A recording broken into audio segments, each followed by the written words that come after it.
By BBB on 590 ABS and WMBS590.com, featuring Caitlin Driscoll, Public Relations Director, Better Business Bureau of Western Pennsylvania. Caitlin, good morning. How are you today? Good morning. Doing well and hoping that this weather sticks around, these warmer temperatures. I totally agree. And what are we going to be discussing on today's Trust Talk by BBB? Well, on that note, spring is in full swing. So that means we are officially in the heart of home improvement season, a topic near and dear to our hearts at the Better Business Bureau.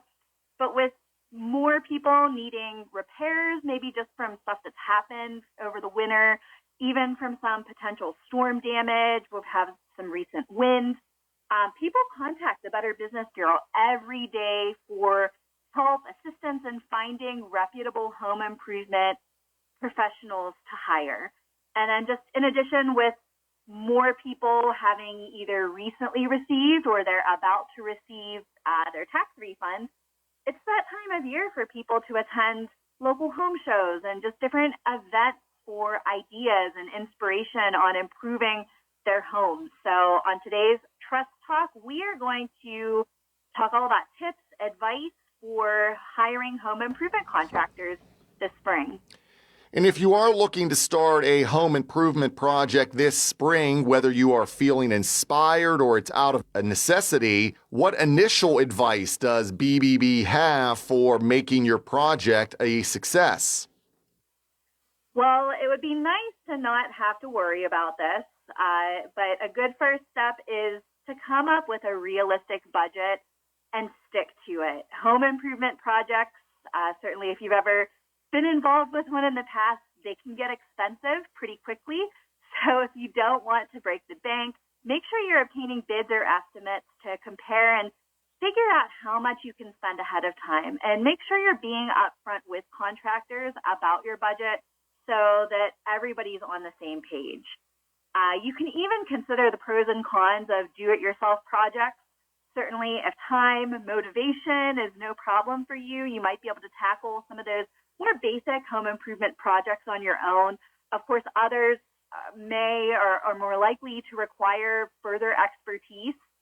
If you don't have a background in construction, it's usually best to hire a professional to help with those larger scale projects. But if you're able to handle things like maybe interior painting, just want to spruce up a room or two, or some simple exterior landscaping, and you have some time and patience, it could be well worth it to be able to free up your budget in some other ways.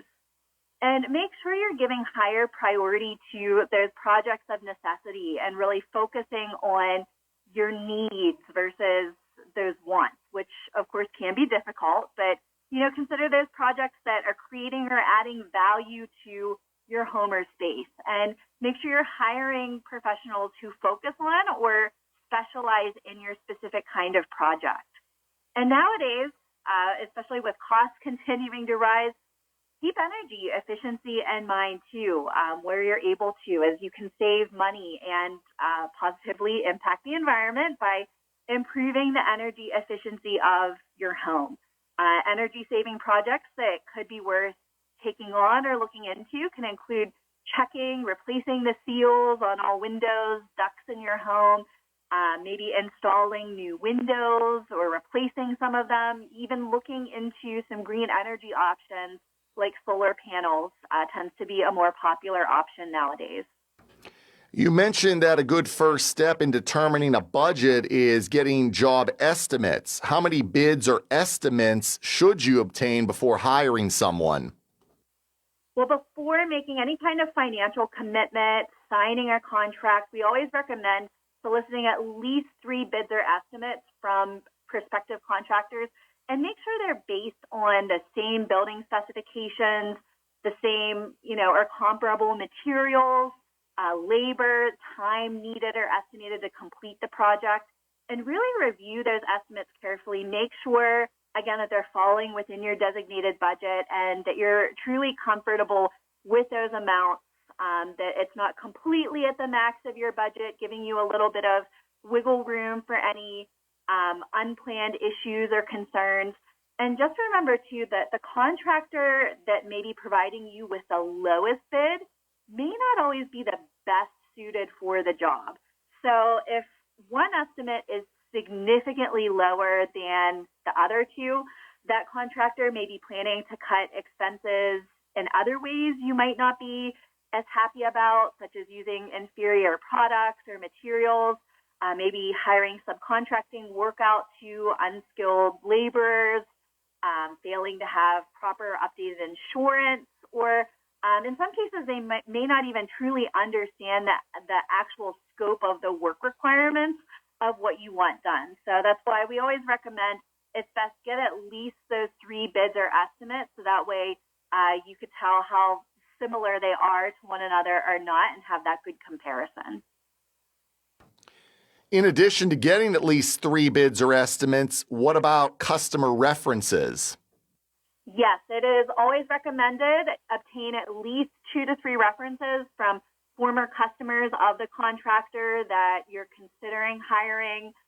Recommendations from trusted family and friends certainly could be a good reference, but find out if these customers were satisfied with the work that was done.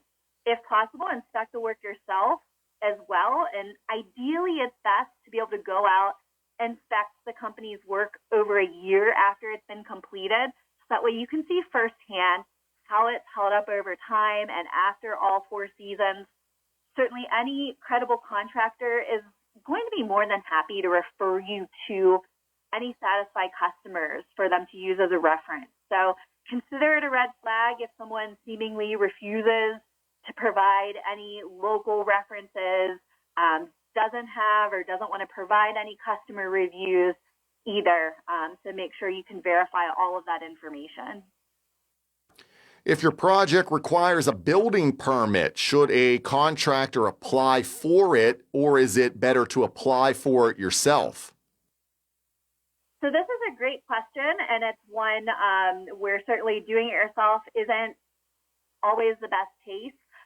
But you always want to start by checking with your local building inspector or town clerk to see if a permit is required in your area for the particular project that you're working on. And just keep in mind that separate permits for things like electrical, heating, plumbing work could be required in some cases. And these requirements do differ from area to area, but it's important to make those determinations ahead of time to avoid delays or even finding out that you weren't able to do what you had initially planned for a project. And if you find your project does require a building permit, the contractor or whoever you're looking to hire should expect to apply for it in their name.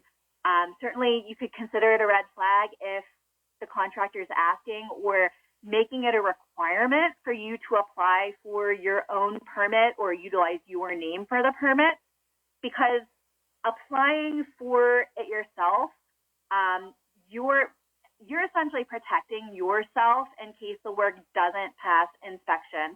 So you want the contractor, the business, to apply for the permit versus it being in your name.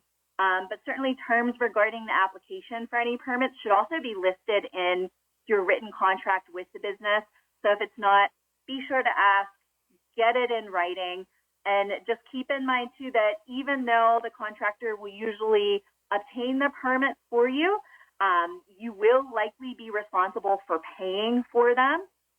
But make sure you request that all final inspections be completed by your local building official or inspector prior to you making that final payment to the business who's doing the work. How can you verify a contractor's registration to legally do work in your area? So BBB always recommends verifying a contractor is properly registered with the PA Attorney General's office before you consider hiring them. Our state's Home Improvement Consumer Protection Act does require all residential contractors who do at least $5,000 worth of work per year in the state or more than $500 worth of work for an individual job register through their office. And then they're given a HIC number that has to be included on all marketing and ads, including those that may be distributed at any events or home shows that you're attending. And you can go to attorneygeneral.gov, find their list of registered contractors. There's also a toll-free number, 520-6680. Unfortunately, though, due to some ongoing issues from a cyber incident that was a little ways back, but contractors who started a new business after August 8th, 2025, and existing contractors whose registrations may have expired after that date are still unable to renew or register. But contractors are still able to submit a paper application and will receive an acknowledgement letter in the mail. So you can always request to see that if the business may fall between those dates and you're not finding their applicable registration on the site now. And just an important note too that while the law absolutely does require contractors doing work in PA to register, this registration is not an endorsement by any means of the Attorney General's office, of any government agency regarding that company's honesty or their quality of work. So this is why it's just so important that you do all of your other research, ask all of these different questions that we're talking about today as well. And then in addition to checking with the Attorney General's office, check with your local municipality or township, see if there are any additional registration or licensing requirements that a contractor has to meet in order to do work in your area. Some locations, specifically like the city of Pittsburgh, but others as well, have established local requirements for contractors that may be stricter than just the overall statewide requirements. Additionally, and this is common in our area, Western PA is a relatively older area, but if your home was built before 1978, you also want to verify that whoever you're hiring is EPA certified at epa.gov/lead or by calling the National Lead Information Center at 800-424-LEAD. When considering hiring a contractor, what should people know when it comes to insurance? Always request proof that a company you're dealing with has insurance that covers workers' compensation, property damage, personal liability before letting them begin work on your property. And you have the right to ask for a current copy of the insurance certificate for your records. So you can request that current copy and get in writing who is responsible for repairing any exterior landscape or interior finishes that may be damaged over the course of work being done. And have it included in your contract who's going to haul away any old material, project waste, and whether there's any kind of additional charge for this service. Just having those details talked about upfront, agreed upon, can save any trouble, any misunderstandings down the road. Especially it's good to know because accidents do happen. We all make mistakes. There is the potential for accidental damage to happen to your exterior, sometimes to your interior, but just have that understanding of what happens in those situations. Are there any rules of thumb when it comes to payments? So always avoid paying for an entire job in advance, paying cash to a salesperson or contractor if at all possible. If you are paying by check, make sure it's being written out to a company as opposed to an individual. If possible, try to pay by credit card because, again, that's going to provide you with more recourse should the job not be completed as stated in the contract.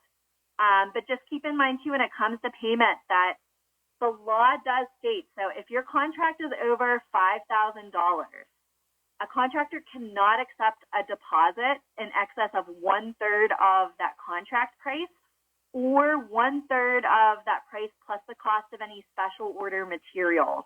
And if there are special order materials, they need to be outlined with the associated cost in your contract so everybody's aware up front. So definitely consider it a red flag if your job meets this criteria and the contractor is demanding that the entire payment or even half of the money be paid up front. Definitely inquire about that further, see if that can be changed. And this is something that is specific to the state of Pennsylvania. So if it's a company that maybe does work in different states, it could be possible that they haven't updated it for Pennsylvania or provided you with a Pennsylvania-specific contract. Don't be afraid to ask about that. And then make sure you get a receipt from the contractor that properly accounts for any amount deposit that you pay. Once the job is completed, you're comfortable with everything, have paid, request a receipt that's marked paid in full. And never make that final payment or sign any kind of affidavit of final release until you're 100% satisfied with the work done, that you know all subcontractors and suppliers have been paid. And if it's a larger remodeling job, so maybe one that involves several different subcontractors, a pretty substantial financial commitment, you should protect yourself from liens against your home if that primary contractor wouldn't happen to pay his or her subcontractors or suppliers. So you can inquire about a lien waiver or even by placing your payments in an escrow account until that work is completed. Is there a way for homeowners to protect themselves from future service issues? Always make sure that you are aware of your warranty coverage and how to deal with service issues should they arise months or even years later. So when it comes to warranties, make sure you understand all of the terms and conditions, including the length of coverage on any warranty offered on products by that contractor. And this warranty should be in writing. It should state whether it's a full warranty that gives certain automatic rates or if it's a limited warranty that restricts certain consumer rights. And never just assume that a product warranty includes the contractor's labor warranty either. Make sure you ask about any kind of labor warranty and have that language included in the contract. And then, of course, hold on to this contract for future reference or if any questions arise after the work is complete. We talk a lot about the importance of getting all verbal promises in writing on the show, but what are the actual requirements of a home improvement contract? So a home improvement contract has to be in writing. It has to be legible. It should include the registration number of the contractor. And this is really to protect both you as the consumer and the business. It also has to include signatures of the homeowner and the contractor or salesperson of the contractor, and should include the entire agreement along with the date of the transaction and contact information of that business. You should always have in writing the total sales price, any down payments. The contract should include approximate starting and completion dates, as well as contain a description of the work that's going to be performed, the materials to be used, and any set specifications. Any subcontractors you should be aware of on the contract, so all of their names, contact information should be included, as well as a statement that the contractor agrees to maintain insurance and identifies the current amount of insurance. But before you sign any contract, make sure you read it over in its entirety. So don't sign if there are any blank lines, if there are statements you don't entirely understand. You don't have to feel rushed or pressured into signing on the spot. It's important that you know what you are agreeing to and what you're being provided in that contract. And the law also does require that a copy of the signed contract be given to you at that time of signing. So make sure you request one if you're not initially provided with it. Lastly, any contract should also include a notice of the 3-day right of rescission, giving you more information about your consumer rights. What is the 3-day right of rescission, and are there any other laws that homeowners should recognize? So under the 3-day right of rescission, or it's also referred to as the cooling off law, when you sign a home improvement contract in your home or anywhere that's not the contractor's place of business, such as a home show or an event, you have 3 business days to be able to completely change your mind, cancel the contract for a full refund, and this is for goods or services over $130. but make sure you never sign any document that waives this right to cancel, because then that 3-day right of rescission no longer applies to you. And by law, the seller has to tell you about this right to cancel at the time of sale, and they should also give you 2 copies of the cancellation form, one to keep, one to send if you decide to change your mind. And it's also recommended that a notice of cancellation be sent to the contractor by certified mail with a return receipt request if you decide to do this. Another important aspect of the law to know is that a contractor is required to fully refund any amount paid by you as the customer within 10 days after receiving a written request for refund. If 45 days have passed since work was to begin and no substantial portion of the work has been performed. So maybe you pay the deposit, you sign the contract, a couple months pass and nothing is happening, you're not receiving much communication, you have the ability to request in writing a refund for that deposit. And you should receive it within 10 days. Certainly, if not, you can take further action at that point. A contractor is also in violation of what's known as the Unfair Trade Practices and Consumer Protection Act if they deviate materially from any plans or specifications in your contract without any kind of written change order notice that contains the price change for the deviation.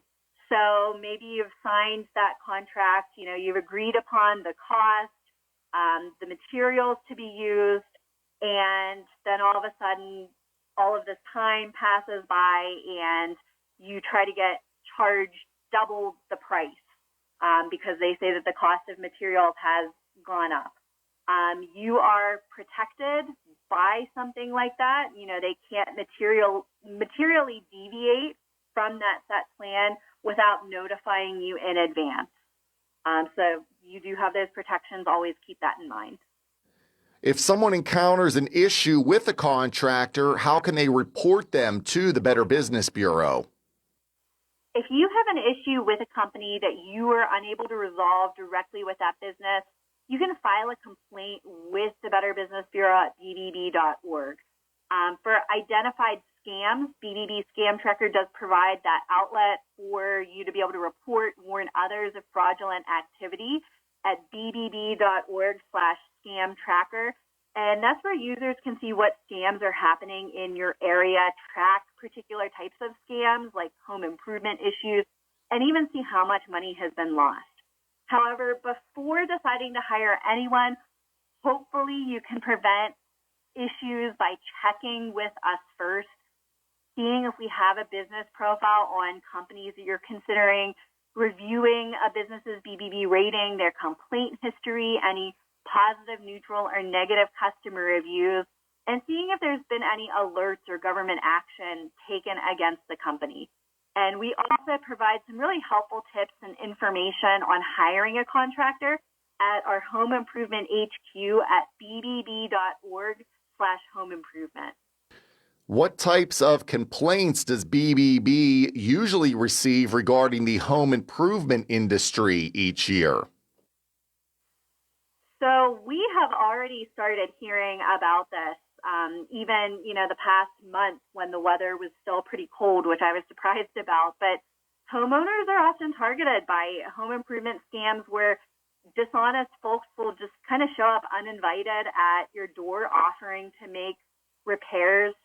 We usually see this after bad weather hits an area or even a windstorm, because some out-of-town contractors or storm chasers, as they're referred to, will come in to try to solicit for work. A lot of these folks will do shoddy work but charge extremely high prices, sometimes even arrange financing through predatory lenders. But if there are issues with the work after that contractor leaves, it's typically impossible to track them back down again to be able to fix the issue. So just as a general tip, proceed with caution if someone is soliciting for work door to door, because if there are issues after the fact, you may have difficulty getting in contact with them. Be cautious of contractors whose contact information can't be found or verified. Most municipalities do require some type of solicitation permit if people are going door to door. So ask for that identification. Check their vehicle for a business name, phone number, license plate for the state of Pennsylvania. It's also unfortunately common for someone to not obtain a home improvement contract for the work to be completed or pay a deposit to initiate the work, and then that person starts the job but then never returns or simply pockets the money and doesn't begin any work. Heavy storms and related damage seem to be more common throughout the spring and even summer. If someone experiences storm damage, how can they avoid dealing with a storm chaser? So even though not all storm chasers are scammers, they may lack proper licensing or registration for your area, offer quick fixes, or make big promises they can't really deliver on. So it's extremely important to not rush into your decision, especially if your home was damaged or is damaged by a storm or by weather, a natural disaster. Contact your insurance company immediately. Start that ball rolling with the claims process. You could even be eligible for loss of use benefits if your home is unlivable at that time. But make sure you document all conversations, get any promises in writing while retaining any receipts. And resist those high pressure sales. So some storm chasers use tactics such as the good deal you'll only get if you agree on the spot.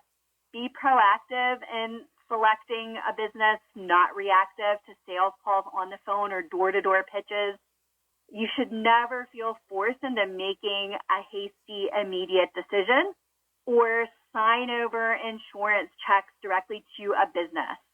Be cautious if someone is claiming to be an insurance claim specialist. Don't give anyone rights to your insurance claims. If you have questions, contact your insurance company or agent directly. Don't let the business speak on your behalf.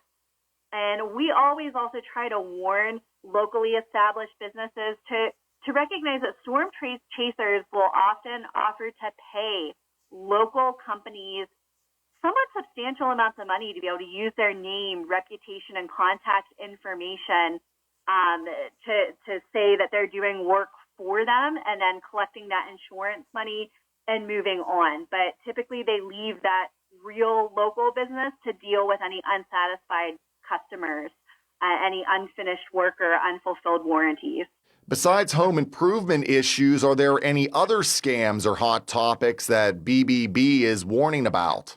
Well, switching gears, I'm sure that most of us are aware that Pittsburgh is hosting this year's NFL draft, April 23rd to 25th.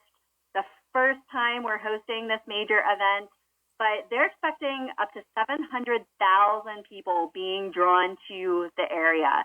So we are warning NFL enthusiasts, these kinds of popular events can create an opportunity for scammers to take advantage of visitors and local consumers.